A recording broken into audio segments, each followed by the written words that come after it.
তো ঘুরতে ঘুরতে আমরা চলে আসছি হচ্ছে আজকে আহসান মঞ্জিল। এখন হচ্ছে এটা সৈনিকের বর্ম।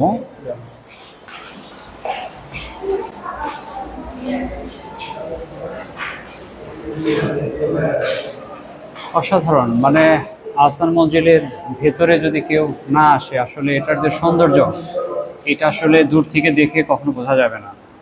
তো আগের দিনে নবাব যারা ছিল, আহসানুল্লাহ, তো তারা এত শৌখিন ছিল যে এটা এই জিনিসগুলো না দেখলে আসলে বোঝা যাবে না।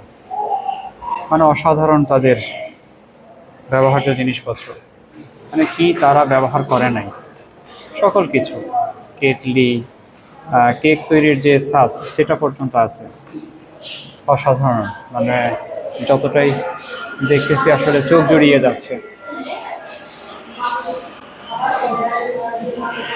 এটা হচ্ছে একটা তৈলচিত্র, আহসান মঞ্জিল প্রাসাদ অন্দর মহল সহ, প্যালেস উইথ অন্দর মহল।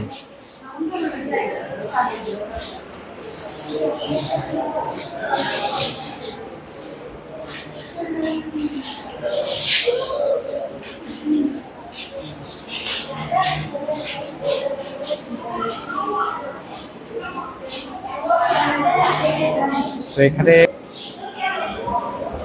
একটা ফানুস ঝাড়বাতি, ঊনবিংশ শতাব্দী আহসান মঞ্জিল প্রাসাদ ভবনে ব্যবহৃত মূল নিদর্শন। অসাধারণ, মানে এই জিনিসগুলো ওই সময়ে যে ব্যবহার করতে পারাটা, মানে তারা তাদের, মানে একটা মানুষ বেহেস্তের যে সুযোগ সুবিধা, তো বেহেস্তের সুযোগ সুবিধা আমার মনে হয় তারা এই এই জগতে আসলে তারা কাটিয়ে গেছে। এইটা হচ্ছে একটা সীমানা পিলার, সিরামিক, ব্রিটিশ আমলে মৌজার সীমানা নির্ধারণে ব্যবহৃত হতো। এটা হচ্ছে 91.5 সেন্টিমিটার। প্রাপ্তিস্থান হচ্ছে পাথরঘাটা, জেলা বরগুনা। 1886 খ্রিস্টাব্দে সীমানা পিলার, সিরামিক দিয়ে বানানো। স্কিপগুলো কেটে কেটে আবার। তো এখন আমরা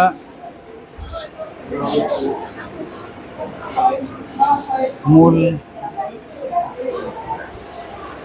যে জায়গায় এখানে চলে আসছে, এইটা অসাধারণ। মানে এখানে একসাথে বসে মানে কতগুলো লোক যে আসলে খাওয়া দাওয়া করতো, 1 2 3 4 5 6 7 8 9 10, মোটামুটি এক পাশে প্রায় 20 জন, আরেক পাশেও হচ্ছে 20 জন, মানে 40 জনের উপরে, হ্যাঁ, একসাথে এখানে বসে ওই সময় যারা নবাব ছিলেন তারা খাওয়া দাওয়া করতেন। মানে কত আলিশান এবং শৌখিন তাদের জীবন ছিল, এইটা আসলে দেখলেই বোঝা যায়। এবং আগের দিনের ফ্যানটা, মানে কি বলবো, দেখার মতো একটা ফ্যান, মানে ওই সময় ধরনের একটা ফ্যান ব্যবহার হইতো। এখন এগুলো চলে কিনা আসলে জানি না, তো এগুলো যদি চলার ব্যবস্থা থাকতো তাহলে মনে হয় আরেকটু ভালো হইতো। তো ওই সময় তারা যেসব প্লেট গ্লাস ইউজ করতো, এই জিনিসগুলো এখানে দেওয়া আছে আর কি।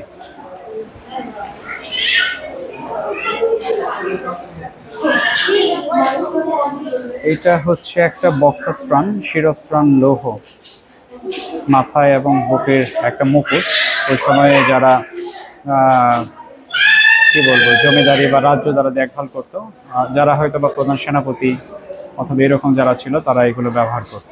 আর এটা হচ্ছে একটা হাতির দাঁতের, পুরো হাতির যে মাথা, পুরো একটা কঙ্কাল। একটা হাতির মাথার যদি কঙ্কাল এরকম হয়, তাহলে হাতিটা যে কত বড় ছিল সেটা আসলে আমাদের মনে হয় কল্পনারও বাহিরে। মানে ওই সময়ে যা ছিল, এখন তো এগুলো আমরা আসলে কল্পনাও করতে পারি না। হাতির মাথার কঙ্কাল, সময়কাল ঊনবিংশ শতাব্দী, প্রাপ্তিস্থান আহসান মসজিদ।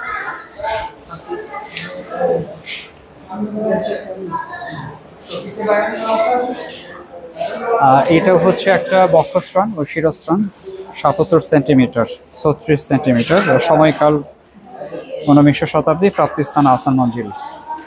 অসাধারণ, যতই দেখছি ততই মুগ্ধ হচ্ছি।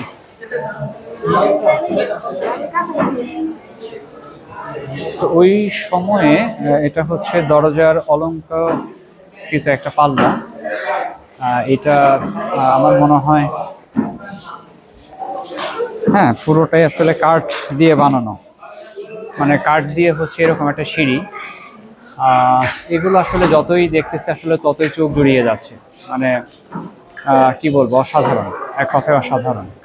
তারা এই দিকটাতে উঠতো, আবার হয়তো বা এই দিক দিয়ে নামতো, অথবা যে কোনো এক পাশ দিয়ে উঠতো, আরেক পাশ দিয়ে তারা নামতো। মাঝখানের যে সিঁড়িটা, এইটা দিয়ে তারা দোতলায় প্রবেশ করতো।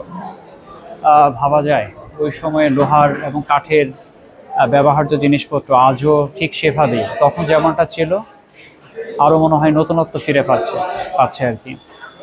তো এগুলোর মেয়াদকাল তো প্রায় আমরা বলতেই পারি যে প্রায় 100-150 বছর হয়ে গেছে আর কি।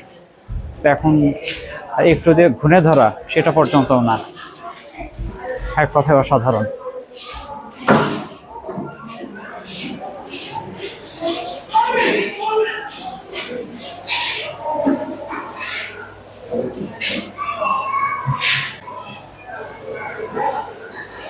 তো ভাবা যায় যে ওই সময় একটা দোলনা ছিল, একটা শিশু এই জায়গায় বসে সে দোল খেত এবং এখানে তার সময়টা কাটতো। অকল্পনীয় একটা ব্যাপার। আর এখানে হচ্ছে বিভিন্ন প্রকার ডাক্তারি যন্ত্রপাতি, স্যার আহসানুল্লাহ জুবিলি মেমোরিয়াল হাসপাতালে ব্যবহৃত, সময়কাল 1935 থেকে 1940। তো ওই সময় এগুলো ব্যবহার হইতো। একটা মনে বীক্ষণ যন্ত্রের মতো একটা আছে, আর ওইটা দিয়ে কি স্যার সম্ভবত জ্বর মাপা এরকম কিছু একটা মনে হয় ব্যবহার হইতো। মানে কি বলবো, এইটা 1773 সাল। বাপরে বাপ, মানে কল্পনার বাহিরে।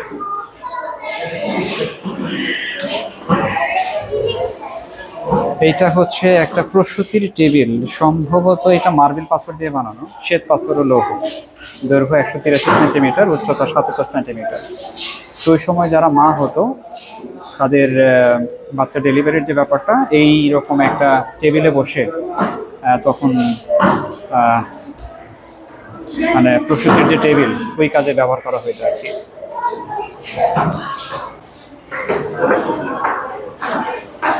তো চলে আসছে আহসানুল্লাহ, সম্ভবত এটা একটা হল। এখানে এটা হচ্ছে একটা গোল টেবিল, শ্বেত পাথর ও কাঠ দিয়ে বানানো, উচ্চতা হচ্ছে 79 সেন্টিমিটার, ব্যাস 165 সেন্টিমিটার, সময়কাল 20 শতাব্দী। নবদের ব্যবহৃত এখানে একটা নিদর্শন, মোমবাতি স্ট্যান্ড। তো চিন্তা করা যায় এরকম পিতলের তৈরি মোমবাতি স্ট্যান্ড যে তারা আসলে কতটা শৌখিন ছিল, এটা আসলে এগুলো না দেখলে, মানে চোখে না দেখে বিশ্বাস করা যাবে না, মানে এত অসাধারণ। তারপর হচ্ছে এখানে নবদের ব্যবহৃত নিদর্শন, হুক্কার খোল, কলকের ঢাকনা, ক্রয়কৃত নিদর্শন। তো ওই সময়ে হুক্কার খোল হিসেবে এটা ব্যবহার করা হইতো।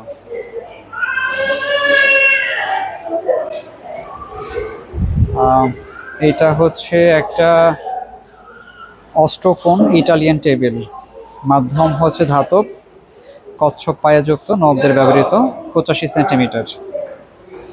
মানে যে পায়াগুলো দেখা যাচ্ছে এগুলো একদম কচ্ছপ আকৃতির।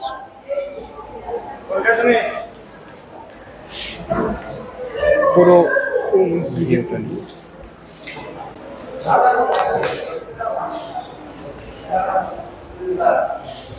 ফলপাত্র, সাবানদানি। ওই সময়কার যে ফলপাত্র এবং সাবানদানি, মানে রাজার যে রাজকীয় একটা ব্যাপার, এটা মানে অবশ্যই প্রশংসার দাবিদার। এবং ওই সময় যারা এগুলো তৈরি করতো তাদের আসলে নির্মাণ যে রুচি, সেটা আসলে কি বলবো যে মানে এটা বলে বোঝানো যাবে না। কৌটা, আতরদান, আর হচ্ছে কি গোলাপ পাশ।